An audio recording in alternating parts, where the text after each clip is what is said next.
Hello everyone, welcome back to my channel kitchen point. હું છું વિદ્યા ચાવડા. તો આજે આપણે બનાવીશું નાસ્તો એક નવો બનાવીશું ઘઉંના લોટમાંથી. તો ચાલો આપણે કિચનમાં જઈએ. શું શું મસાલા જોઈશે, શું જોઈશે તે આપણે બધું જોઈ લઈએ. તો અહીંયા આપણે કાથરોટ લઈ લેશું અને આપણે લોટ બાંધવાનો છે. તો મેં અહીં ઘઉંનો લોટ લીધો છે. તો એક થાળી મેં ઘઉંનો લોટ લીધો છે, એક વાટકો. તેની સામે મેં ચણાનો લોટ છે, જે આપણે પાતળો આવે છે એકદમ, તે ચણાનો લોટ લીધો છે. ત્યારબાદ આપણે સોજી લીધી છે, જે રવા સોજી આવે છે ઝીણી, એ મેં લીધી છે. પછી થોડા મેં તલ લીધા છે, તલનો સ્વાદ સરસ આવે. ત્યારબાદ સ્વાદ અનુસાર મીઠું લઈશું. ત્યારબાદ લઈશું આપણે લાલ મરચું પાવડર લઈશું. તો મેં 1 ચમચી મરચું પાવડર લીધો છે. તો 1 ચમચી ધાણા જીરું લીધું છે. તો આ કોથમરી મેં ધોઈને સમારી લીધી છે. તો આપણે થોડી કોથમરી લઈ લઈશું, જે લીલા ધાણા છે તે લઈ લેશું. તો હવે બધું મિક્સ કરી લેશું. મિક્સ થઈ ગયું છે. હવે એમાં આપણે મોણ લઈ લેશું. તો હું અહીંયા 2 પાવરા મોણ લઉં છું.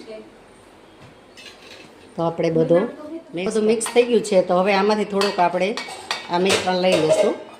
જે મોણ દીધેલું છે તે લઈ લેશું. થોડોક, બહુ નહીં લેવાનો. હવે એને લોટ બાંધી લઈશું. રોટલીથી થોડો કડક બાંધવાનો છે, એકદમ ઢીલો નથી રાખવાનો. તો આપણો લોટ બંધાઈ ગયો છે. તો આવી કન્સિસ્ટન્સી આપણે રાખવાની છે. તો હવે એને આપણે ઢાંકીને મૂકી દઈશું અને રેસ્ટ આપશું 10 મિનિટ. ત્યાં સુધીની આગળની પ્રોસેસ. સાઈડમાં મેં બટાકા બાફવા મૂકી દીધા હતા. તો આપણા બટાકા પણ બફાઈ ગયા છે. તો આપણે એક થાળીમાં કાઢી અને એને ફોલી લઈશું, છાલ ઉતાર લઈશું. પછી એનો માવો બનાવી લઈશું. આપણે લોટ લીધો તો તે લોટ આપણે આ એક બાઉલમાં લઈ લઈશું અને પછી એને મિક્સ કરી લેશું. પાણીમાં ગોળી અને મૂકી દઈશું, કારણ કે એની સ્લરી આપણે બનાવવાની છે એટલા માટે.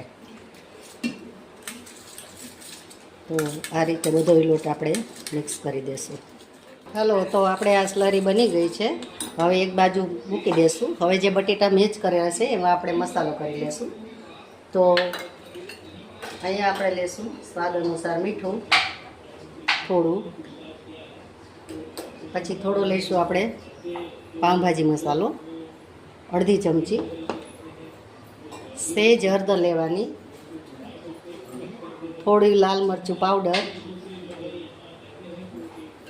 પછી આ લીલા ધાણા છે તે લઈ લેશું.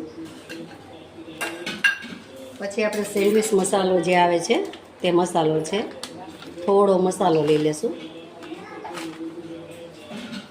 5 ચમચી. થોડા તલ લઈ લેશું. પછી આપણે આ છે ઢોસાનો મસાલો. તો એ તમે જો હોય અવેલેબલ તો નાખો તો સરસ એનો ટેસ્ટ આવે છે. તો થોડું આપણે અડધી ચમચી જેવો તે લઈ લેશું.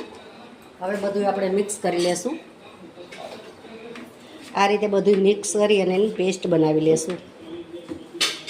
બધું આપણે તૈયાર થઈ ગયું છે મેચ. તો થોડોક આપણે લેશું ટામેટો કેચઅપ. તો એનો સ્વાદ પણ સરસ આવી રહેશે.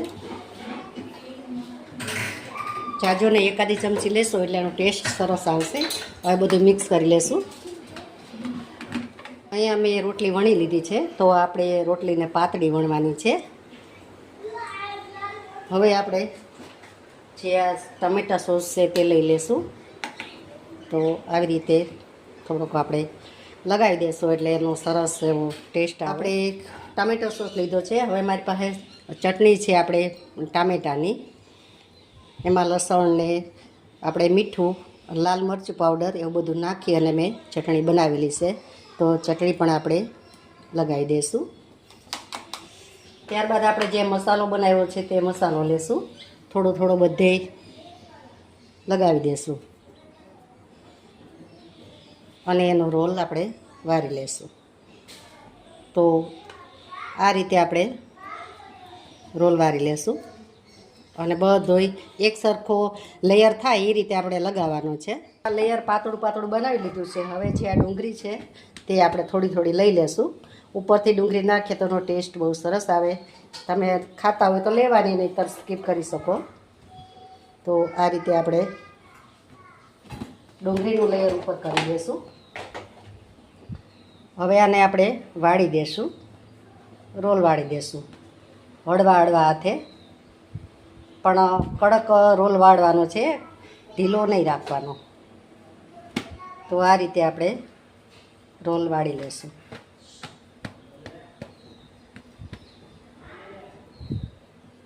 તો આને આ રીતે આપણે થોડો પાતળો કરી દઈશું અને એક સરખો થઈ જાય એટલે. અને આ બે બાજુથી આપણે બંધ કરી દેવાનું છે. તો હવે આપણે એક ચાકાની મદદથી નાના નાના પીસ કરી લેશું આ રીતે. તો આ રીતે આપણે બધા પીસ પાડી લેશું આમ. તો હવે આપણે રોલ વળી ગયા છે, તો આપણે એક એક કરતા આમાં લઈ લેશું. તો આ રીતે ડીપ કરતા જશું અને મેં તેલ પણ મૂકી દીધું છે. તો આપણે એક એક કરતાં આપણે તેલમાં મૂકતા જશું. તો ગેસ બહુ ધીરો રાખવાનો, બહુ ફાસ્ટ નહીં રાખવાનું, કારણ કે તેલ થઈ જાય પછી આપણે એને લો ટુ મીડિયમ રાખવાનો છે. તો આ રીતે બધાય આપણે આમ મૂકી દઈશું. નાસ્તો રેડી છે.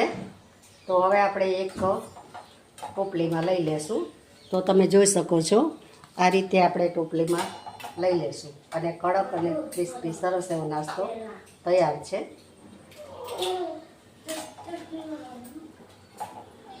તો હવે આપણે બીજો નાસ્તો પણ બીજા જે બનાવેલા છે એને આપણે શેપ અલગ આપેલો છે. તો એ રીતે આપણે આ રીતે આપણે એને શેપ આપેલો છે. તો એને પણ ડીપ કરી અને આપણે તળી લેશું. તો આ રીતે આપણે બધી તળાઈ જાય.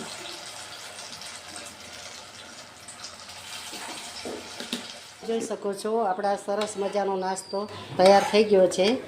તો તમને મેં બે મેથડથી બનાવ્યા છે. એક તળીને બનાવ્યા છે અને બીજા મેં આવી રીતે સેલો ફ્રાય કર્યા છે. તો તમને કઈ મેથડ પસંદ આવી તે મને કોમેન્ટમાં લખજો. પણ મને તો આ જ મેથડ પસંદ આવી છે, કારણ કે ક્રિસ્પી થાય, કડક થાય, ભાંગતા નથી અને સરસ મજાના આપણા ખાવા માટે બહુ મસ્ત ટેસ્ટી લાગે છે. તો હવે આપણે બધા આમાં લઈ લેશું. તો અહીંયા મેં આ બધા લઈ લીધા છે અને એવા સરસ ક્રિસ્પી થાય છે, ટેસ્ટમાં પણ સરસ લાગે છે અને તરત જ બની જાય છે. તો તમે પણ આ મેથડથી બનાવજો અને સેલો ફ્રાય કરશો તો ઇઝી રહે.